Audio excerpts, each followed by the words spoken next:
Real estate contributor Barbara Corcoran is here to tell us about some of the most outrageous techniques and which ones actually work. Good to see you again, Barbara. Nice to be here, Robin. So just lowering the price and paying the closing costs, it doesn't work anymore? No, that's ho-hum. Oh, that's what boy. everybody's doing. You have to reach out and do something a little bit differently. And I would suggest one thing that's a bit creative and wacky, but certainly works, is to drop a dead celebrity into your living room. And that's on the internet. Here's a picture of Marilyn Monroe in a living room. Picture this living room without her. It gets people talking. There's so many photos on the internet that people just page through one after another. What you want to do is get people to stop and notice your living room.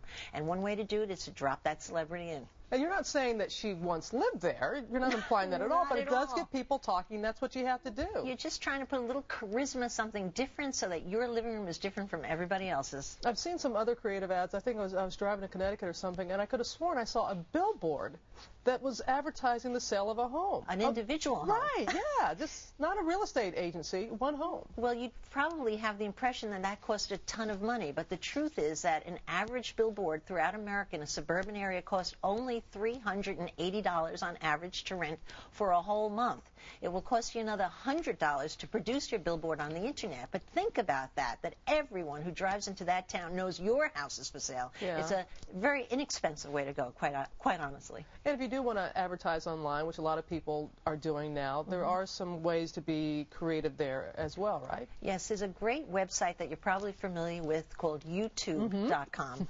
But what's great about YouTube is now they accept real estate videos. It was a hodgepodge of videos on every kind of subject. So if you're willing to shoot your own video, you can put it on YouTube and there's absolutely no charge. There's one video here of a house in California that a broker is actually showing, but you could do it with your broker, through your broker. You could do it on your own, but it's free advertising. It's out away from the pack, and that's the whole idea here. Yeah, we do a YouTube video of the week on Wednesday, so maybe one of these will make it on our Maybe video. you'll sell a house. Maybe so. Open house, whether you've sold a house or you've bought a house, it seems like we've all gone to open houses, and even then they're finding ways to kind of lure people in because people aren't coming as much. Absolutely. Well, in an open house today, the whole idea, if you really want to get attention, is to join hands with the competitive houses that are competing with your house.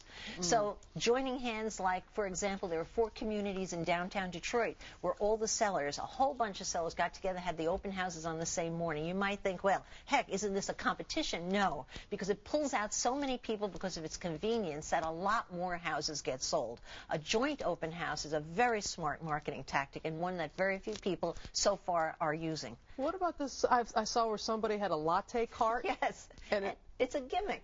The latte cart was a small broker in Florida who actually rented a latte cart and parked it in front of her open house. What actually happened is she tripled the amount of traffic to the house. She had 3 bids and the house sold in 9 days. And the sugar on that latte cart or story is that she sold the house for another $23,000 over the asking price. A gimmick, but again, it's clever because you're getting people's attention. All right. And also, I saw some place where someone was offering if you bought their house, they'd give you free pizza and beer for a year. It's crazy. There's a guy that was offering free pizza and beer for a year. There's another man in England who was offering a free black-spotted pig which was a pet, and he was well-meaning until someone wanted to turn the pig into bacon. That was out. And then, of course, you have the great American Indian custom of smudging and chasing away the evil spirits in the house. Use what you want, but the fact of the matter is use whatever you can because we'll help the house. What's the craziest thing, because you're very successful in that area, what's the craziest thing you've ever done to sell a house? The simple craziest thing I did is I took 82 apartments, all different sizes in Manhattan. I averaged out the prices and priced them all alike, and I made over $1 million in 1 hour flat. And the gimmick to that was people waited in line because everybody wanted the pick of the litter. It was a dead imitation of getting the best puppy in a lot. But all the apartments were sold in 1 hour simply because everybody first in line got their grab of the apartment. Always thinking. Always thinking and making money. I know, Barbara. Thank you for those insight and those tips. We appreciate that. Thank you so Go to our much. website and get more.